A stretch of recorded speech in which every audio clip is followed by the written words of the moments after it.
Greetings, everyone. My name is Patricia Hopkins, and on this cool September morning, I will be reading an essay I wrote about 3 years ago, shortly before I retired from my full-time job. And it's titled, The Golden Handcuffs. Please enjoy. I am a prisoner in my own home, peeking through the window at other prisoners' cells, of which they also call home.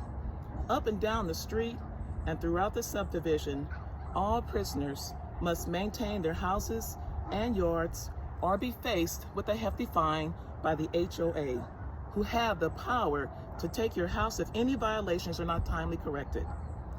The utility easement in my backyard proves that although I own this home, the land is not mine. The city has the authority to enter at any time to provide work on electricity, cable, internet, gas, etc. And if I really upset the HOA, they have the power of the city behind them for enforcement. I am surrounded by snitches, those who nominated themselves to maintain law and order. At any time I step out of my place, they are prepared to tattle using their phones, Facebook group, and the infamous Nextdoor app. These snitches are ruthless in their own selfish efforts to keep the neighborhood safe, often mentioning names, addresses, and other private details in their posts. Children, especially Black and Latino, who want to explore and push the boundaries like all children do, are not spared by the snitches.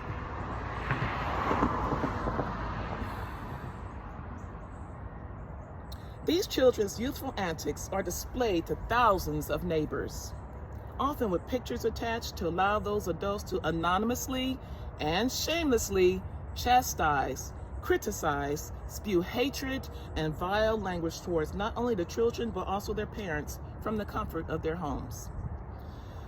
There was a time when I reveled in the ability to telework from home. I believed it saved time, wear and tear on my vehicle, and money for clothing and food.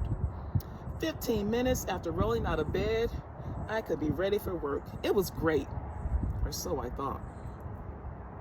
Within my home, I use my own utilities for which I am not reimbursed. The reality is, teleworking from a dedicated home office provides my employer the means to forego paying for expensive lease space, electricity, water, maintenance, internet services.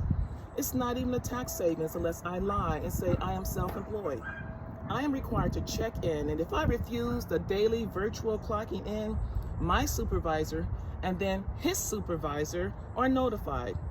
Upon logging on the system, I must agree to be monitored, which includes all websites, phone calls, chats, and virtual meetings that may be recorded to be used against me at a later date. Occasionally, I venture out into the yard for 30 minutes of exercise, but if I am away longer than that, I must take time off. My organization has provided me with a cell phone, which is nothing more than a means to track me and monitor my comings and goings at any moment of the day, weekends included. As I have followed the rules of the dominant society, I experience a level of freedom with no obvious physical constraints that an imprisoned person does who has lost all freedom. I have no guard at my door, no obvious bars across my window. I can eat when and what I choose. I can come and go at will.